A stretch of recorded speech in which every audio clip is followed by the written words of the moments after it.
but is faced with a dam which held an ocean of storms. Your mother would still be alive today if you didn't love that band so much. I woke from a dream last night. I had wings. Unnecessary funerals and depreciated human life.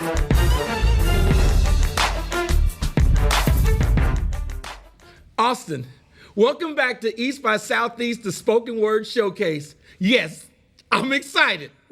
I'm Brian Francis. I'm B. Fran, your host, and I'm here with C'est La Vie, and we have the incredible honor of introducing this next poet. Her name is Love Robinson. Love. Yes, B. God, it's good to have you here. Thank you for having me. Oh my God, Selah, what do you think? I'm afraid because the three of us as a combination on TV is dangerous. Dangerous. I just hope nothing comes out that's just incriminating.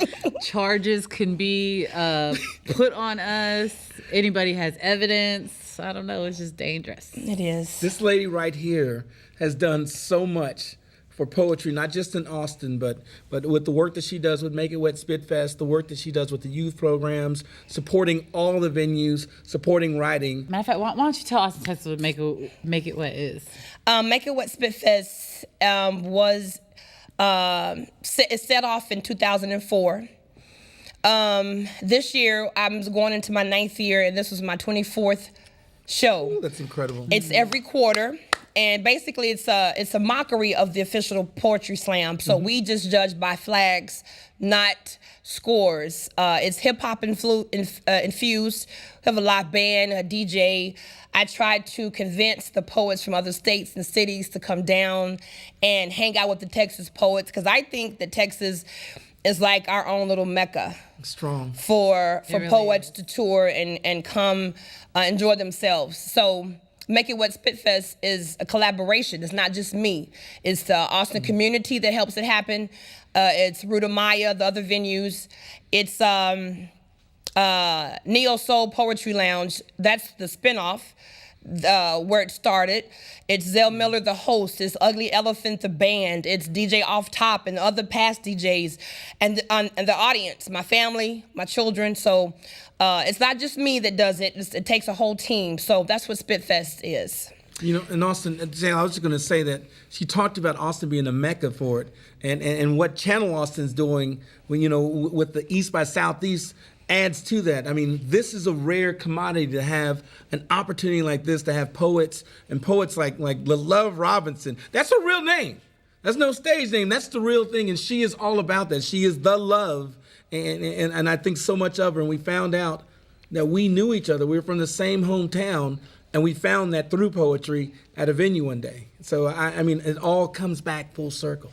Mm-hmm. There's not enough that we could say about Love Robinson, because she's brings so much to the table for Austin spoken word. So I'm gonna let you be the judge, Austin, Texas, and we don't do points with Make It Wet Spitfest. We do flags. So check her out, listen to her poetry, hear her voice, and then come to Make It Wet Spitfest and see her one-on-one in person. So Austin, Texas, this is my girl, Love Robinson. Thank you. June 29th, 2011. May 24th, 2011, the law was passed here in Austin, Texas. So basically what you're saying, Texas, is you want me to have a Kodak moment before my abortion. You thought by mixing up my feelings and taking my vulnerability, cascading around the Capitol and suddenly taking my rights away, you thought that a woman would choke on your legalities, but nope. You've never owned my female anatomy, and I'm not proud to remove anything from me. No sonogram shows that I was raped. No sonogram shows that I was molested. No sonogram shows my gross income. No sonogram shows that he's married. No sonogram shows that I'm HIV. So please, one lady, please. I'll be the one to talk with God in private with hopes that he forgives my sin. What about the men? But you want to vasect me, my rights, my reality. He has every capability of saying it's not me, and between my thighs, he lays comfortably. Inseminated the worst possibility and asked these men to step up. No crutch can carry him for 9 months, but you hope that a sonogram would give my insurance denials to stay up. You thought that my physician would give up my information. She's 3 months. You thought I wanted my son to be adopted. Texas, you sucked harder than any machine does, taking all of my dreams and my goals away, and now I sway back and forth. Should I? She's lost. She feels guilty. It will be another earned income credit. Bet it will keep us in debt. Texas, I love that you're for the death penalty with your contradicting selves. And Rick Perry, you say every life lost to an abortion is a tragedy. And the best part is how you make me good and plump with your pharmaceuticals that are not 100%. And latex, he lays back and he sucks and he pokes with hopes. There's no consequences left in my lap like a baby I would have held. Shh. Quiet now. Don't make too much noise while he starts life, ejaculating millions. While only one is the outcome, I'm the only one left with the decision. I am legs wide open, suction sounds clear. Clearly, you are pro-life, right? No one wants to write stories of dying life. Her light will still shine. She has earned her stripes already, her stretch marks. She is a soldier. I told you that I was trouble. You know that I'm no good. I prefer black. African American takes up too much space. Bring the Negro back, the ones that fought for freedom. Now the brown-skinned felons with no right to vote, they've counted you out. Now you have no freedom. We are unfinished, raw, butt naked, changing clothes often because our community gets too big, and that nigger mentality got the churches of Chicago filled with revivals that last a long time. Unnecessary funerals and depreciated human life is black faded.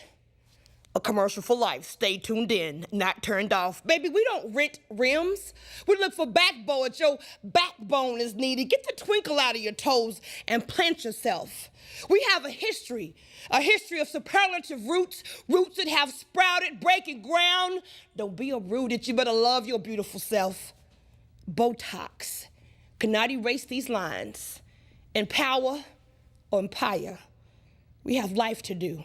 Make your words count high. I don't know. Think of yourself blessed. I've never really seen a real tanning bed deliberately browning myself. You can't handle the black. So I want to be black, but I really don't want to be black.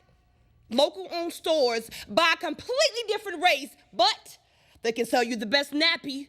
Get your weaves started at $300, sold to the next mother on food stamps, 10 kids and 5 baby fathers throwing around my taxes like change isn't needed.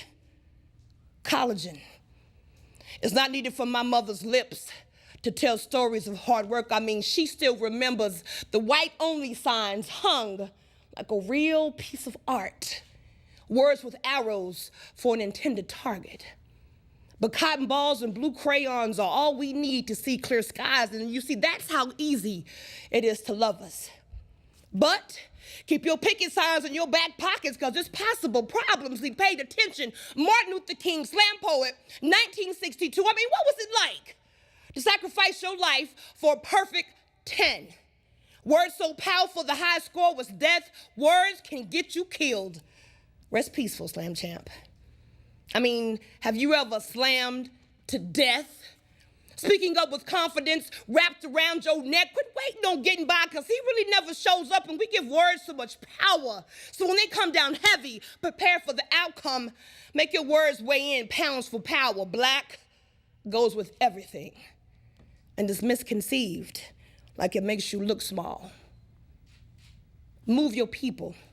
Let your words hang nooses. Color the whites black. Take your voices back. Get your priorities together. People, we are words, threading needles, stitching, trying to keep ourselves together. We have got to do better. If you have absolutely nothing to fight for, then you are absolutely nothing. I want to dedicate this piece to my son of 16 years, Breon Burns, I was challenged to write about my son by Brian Francis. So I took the time to write this while we were at Women of the World Poetry Slam in Denver. And it just came out through a writing exercise, and this is to my son. My son, when he smiles, it takes up all my space. He's 5'10", and he stands as tall as his dad did the night we met. He tells me he wants to be 6'1", and I want time to slow down before the next 3 inches. And his voice is a bubbling baritone. And he plays my favorite song called Mama. And my memory often reminds me when his voice was just a flute. Where does the time go? I remember when you still flew through the house with homemade capes, a premature hero. And when he laughs, his mouth is wide open, the size of Texas, with teeth jagged like it's bordering Oklahoma and Arkansas. And he eats like he's eating for 2. And if I'm not mistaken, he allows everything in the house to disappear. He swallows whole, leaving nothing behind. And food is scarce in my house, and he makes sure of that. He just figured out that he's handsome, right? His dress time is methodical, and he's precise, and he carries himself with pride, and his nose sifts through the clouds. He's getting too big for his dickies. Confidence of Zeus, champion, stamped on his shoulder, and he's sensitive just like his mother. And he sleeps straight up at night in one position, like he doesn't want to interfere with his own growth or something. His face is clear of worry, and he has soft breaths. This world waits for his arrival every day. He doesn't know that his height and color will be intimidating to most. And through every contraction, back-breaking, I felt you as you were entering this world with purpose. Breon, a woman never knows her love until she gives birth. And my job doubles as I prepare you to be a man and to beware of profiling. And I will teach you to read and not to be read.